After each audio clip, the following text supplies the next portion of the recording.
بسم اللہ الرحمن الرحیم. السلام علیکم. ابتدا رب العزت کے نام سے جس نے جان دی جہان دیا، اور درود و سلام محمد وآل محمد پر.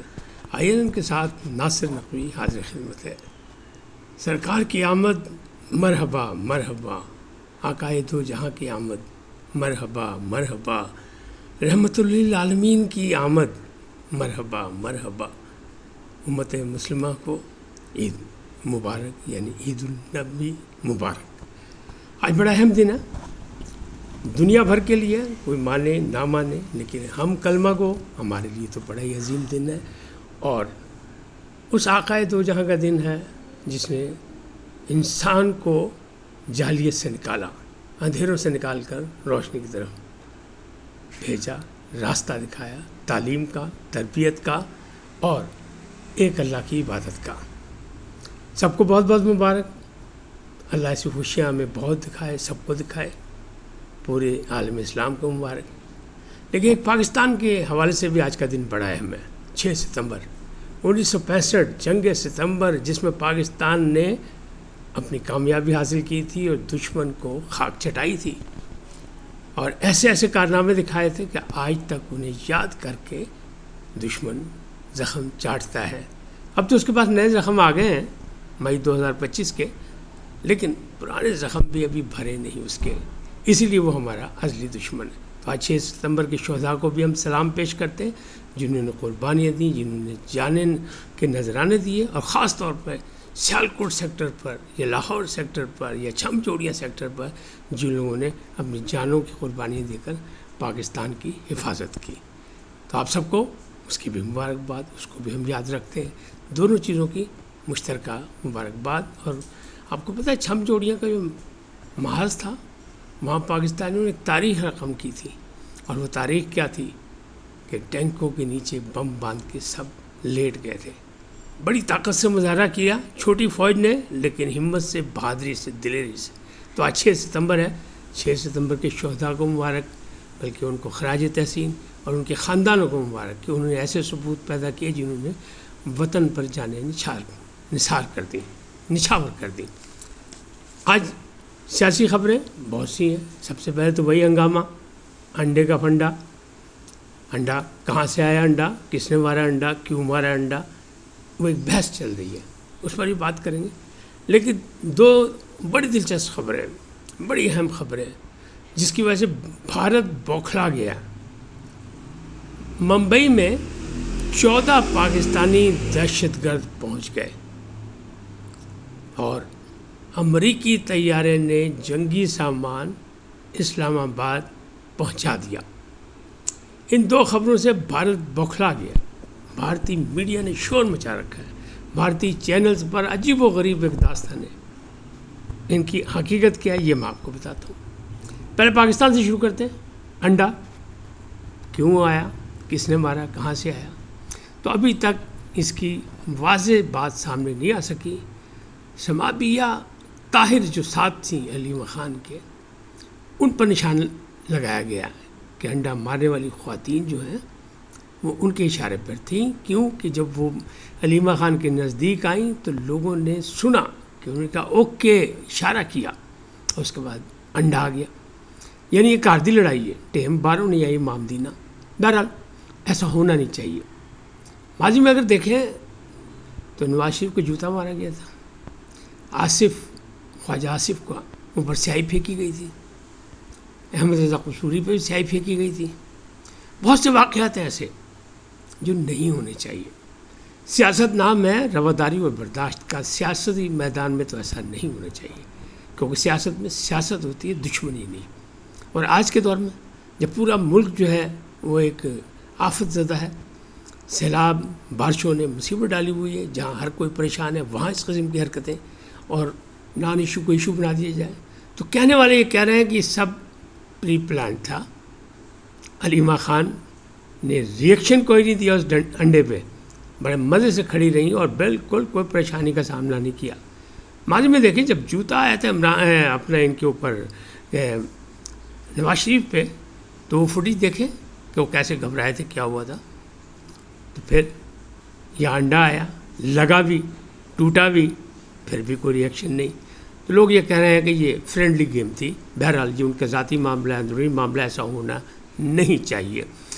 حفیظ اللہ نیازی جو علیمہ خان کے بہنوئی ہیں، عمران خان کے بہنوئی ہیں، انہوں نے کہا کہ یہ علیمہ خان نے اپنی جانشینی کے لیے کچھ فرینڈلی گیم کھیلی ہے کہ 2 بیٹے پہلے اندر کروا دیے، پھر وہ ضمانت بھی ہو گئی، رہا بھی ہو گئے، اور حسان نیازی کو 10 سال سزا ہو گئی. اس وقت کسی سوشل میڈیا نے شور نہیں مچایا جتنا شور ان 2 بیٹوں کی وجہ سے ہوا. تو اس کا کیا مطلب ہے؟ پہلے انہیں پکڑا نہیں گیا 2-2.5 سال، اور جب پکڑا گیا تو فوراً ضمانت ہوگی. تو یہ ان کا احتجاج تو بنتا ہے نا، کیونکہ ان کا بیٹا جیل میں 10 سال سزا ملٹری کورٹ میں. اب یہی پتہ لگا حسان نیازی نے بھی کسی صحافی سے رابطہ کرنے کی کوشش کی کسی کے ذریعے کہ وہ ملنا چاہتے ہیں، لیکن وہ ذمہ دار صحافی جو ہے اس نے تمام دائیں بائیں ادھر ادھر تلاشی لی کہ کیسے میں ملوں جا کے ملٹری کورٹ کے ایک سزا یافتہ مجرم کو جس کو 10 سال کی سزا ہوئی ہے. تو وہ نہیں جا سکے. کیوں ملنا چاہتے ہیں، کیا چاہتے ہیں؟ ظاہر ہے کوئی مدد چاہتے ہوں گے، لیکن وہ جا نہیں سکے صحافی صاحب. بہرحال بڑے ریسورسفل ہیں، شاید آج نہیں تو کل چلے جائیں، کسی وقت جا سکتے ہیں، لیکن فی الحال ان کا رابطہ. اب بات کرتے ہیں ممبئی میں 14 پاکستانی دہشت گرد پہنچ گئے. یہ بھارتی میڈیا نے شور و غوغا کیا ہے، اور ان کا سمندر کے راستے 400 کلو خطرناک دھماکہ خیز مواد لے کے پہنچے یہ. اور یہ ماضی کی طرح وہ جو بمبئی کا تھا نا کشتیوں کے ذریعے آیا، تو وہی والا پھر دہرایا جا رہا ہے کہ سمندر کے راستے ہیں یہ 14 دہشت گرد ہیں. اور اس کی جس نے اطلاع دی ہے ممبئی میں یعنی واٹس ایپ کے ذریعے، وہ اشوری کمار ہے، اور صوبہ بہار کا رہنے والا ہے. بہار کا رہنے والا ہے وہ اشوری کمار. وہ پولیس کی حراست میں، اس نے واٹس ایپ پہ اطلاع دی ہے کہ یہ ایک دہشت گرد تنظیم ہے لشکر جہادی.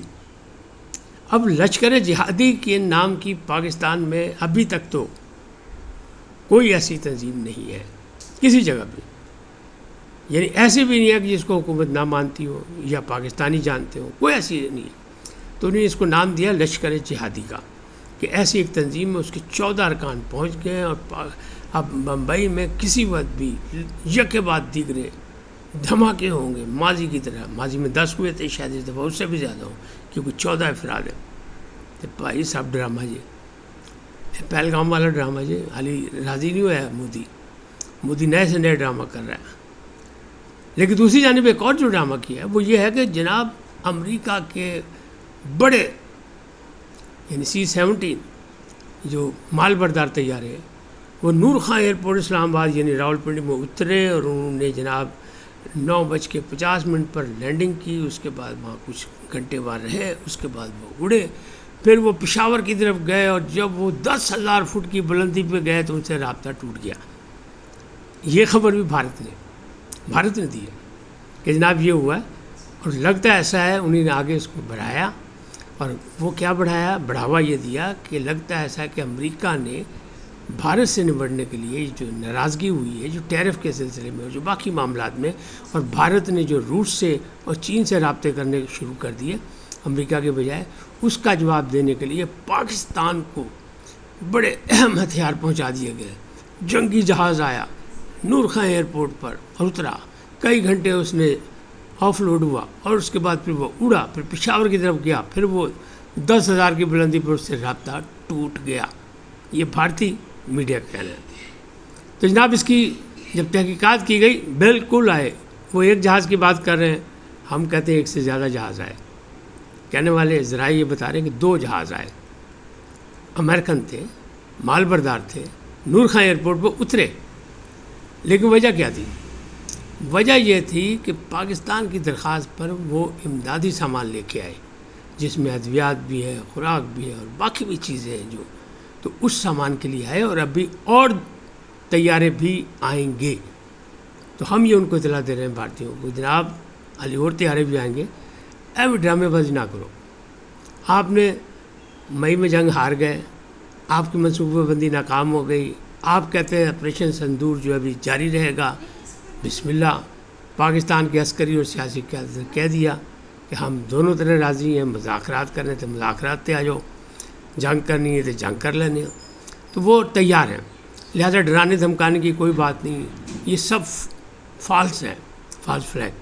یعنی پہلگام کی طرح ایک ڈرامہ رچا رہا بھارت پھر سے۔ اس وقت تک اتنے، پھر ملیں گے نئے موضوع کے ساتھ۔ جاتے جاتے آپ سے درخواست آئی ان کو سبسکرائب کریں، لائک کریں، گھنٹی کا بٹن دبانا نہ بھولیں، اور اپنی قیمتی رائے کا اظہار اپنی شخصیت کے مطابق کریں۔ سدا سلامت رہیں۔ پاکستان زندہ باد، پاک افواج پائندہ باد، ہمیشہ خوش رہیں۔ اللہ نگہبان۔